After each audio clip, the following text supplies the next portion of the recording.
Kimberly Garcia. I know most of you, like not all of you. So thank you for coming this morning. I appreciate it. And yeah, so let me introduce my presentation. Today we will be exploring the role of general amino acid permeases in mediating Candida albicans sensitivity to the calcineurin inhibitor drug FK506.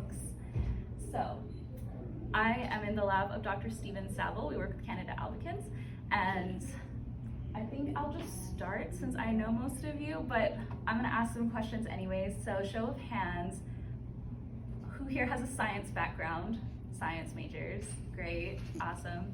And next question, who here knows what mycology is? Great, great.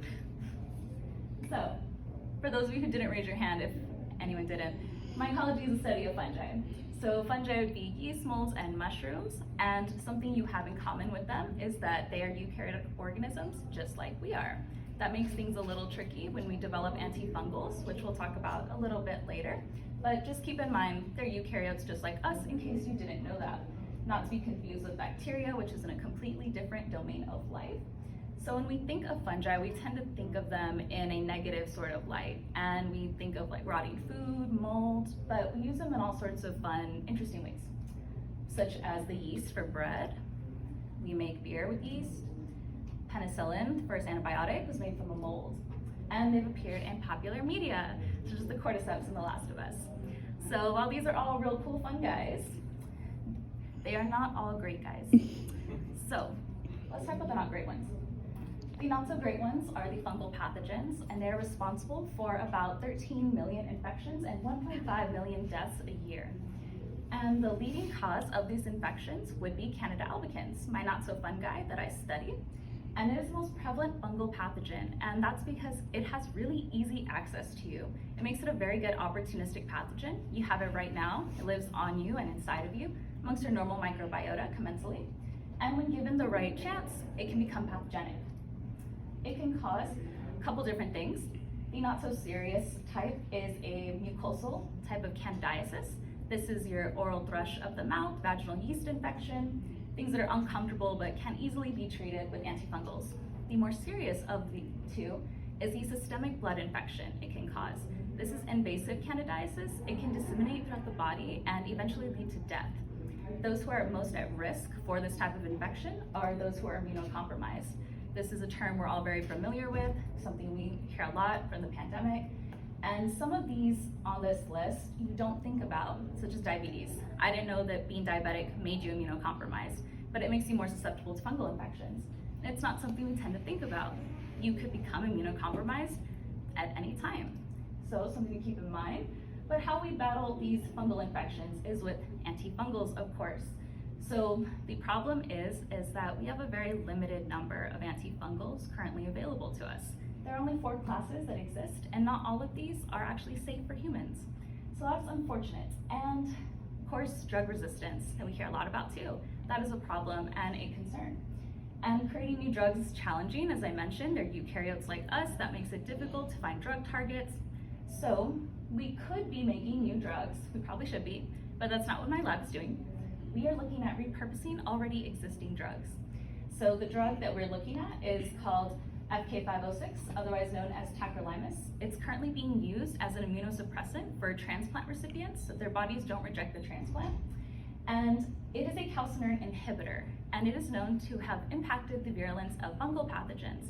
So calcineurin is a phosphatase, and it's widely conserved amongst eukaryotic species, including those pathogenic fungi.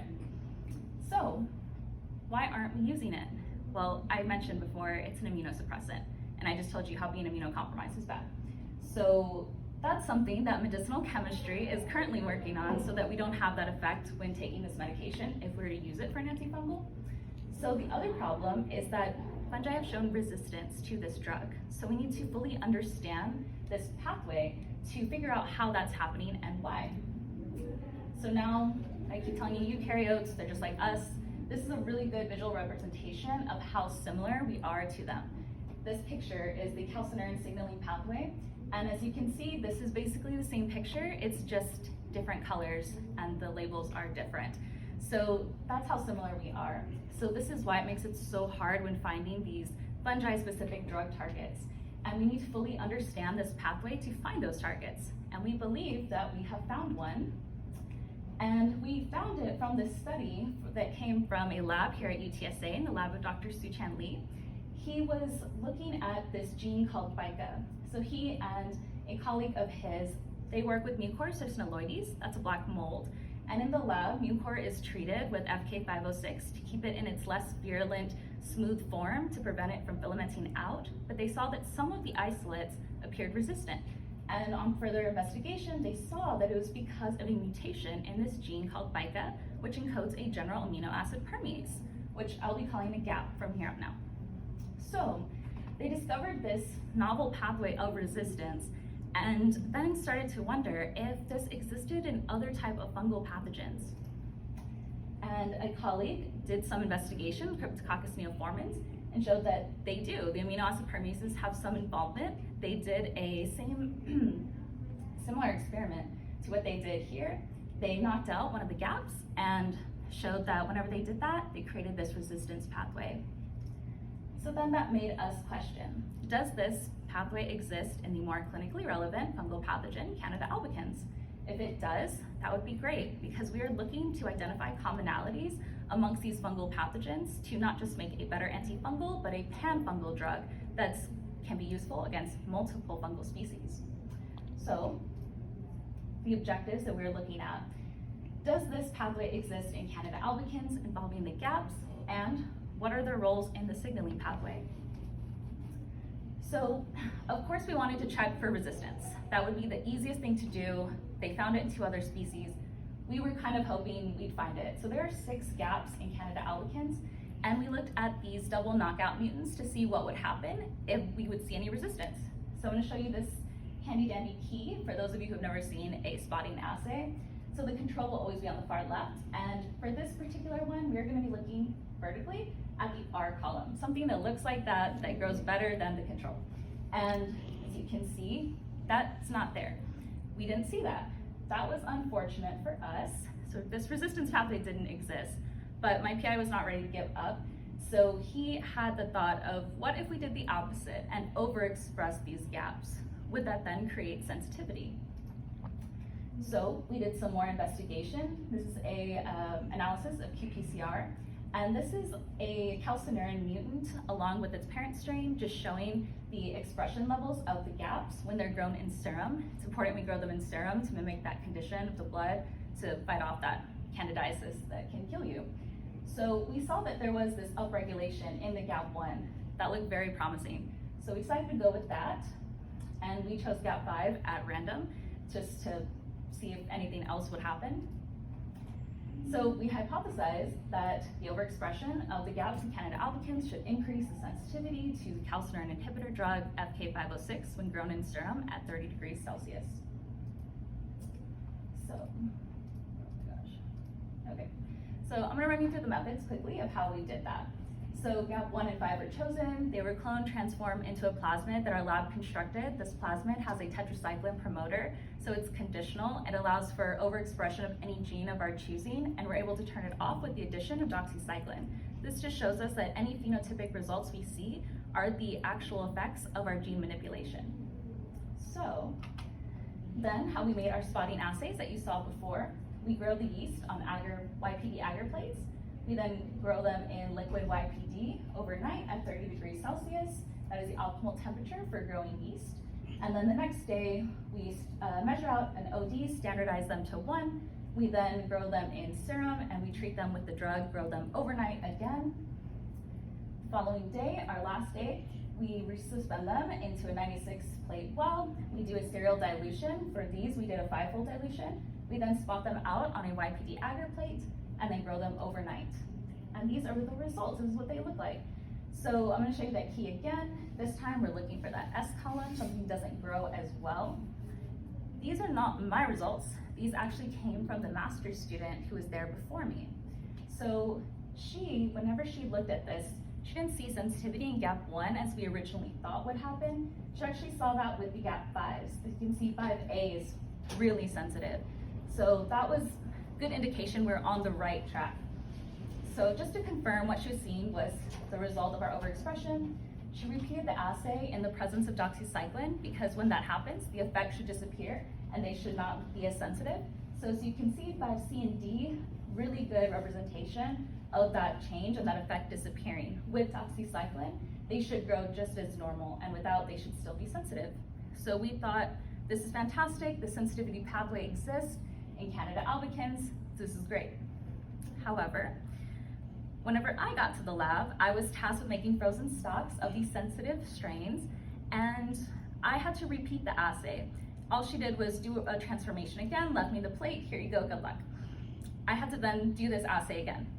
When I did that, I saw this. This is completely different from the picture I just showed you. They're switched.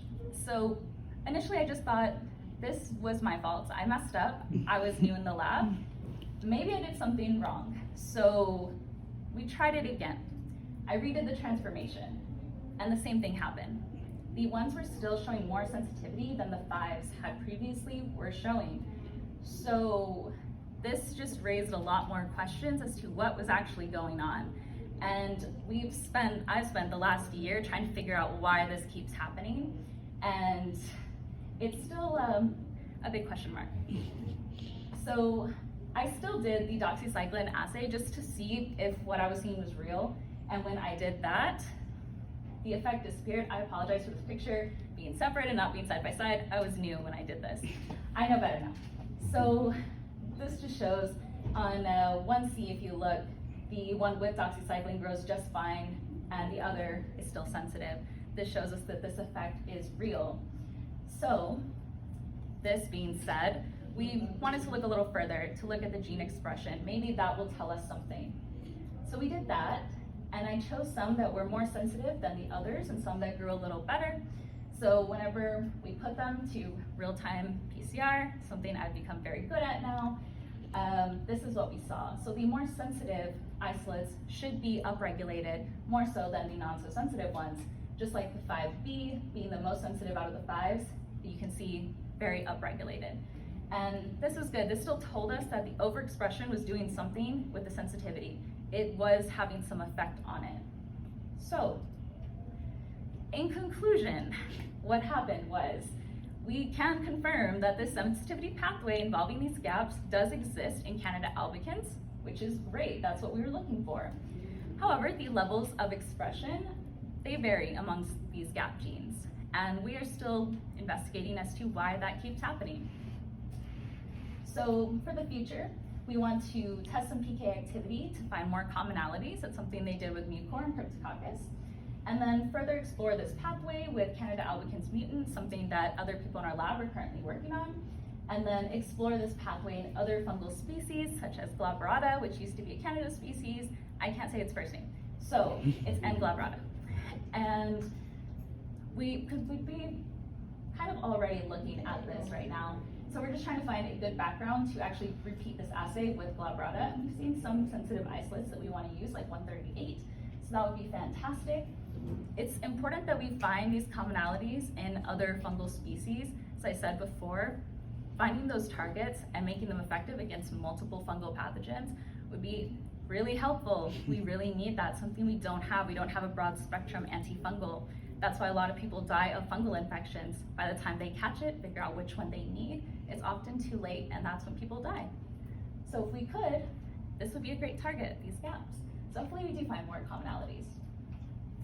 And my acknowledgements and references.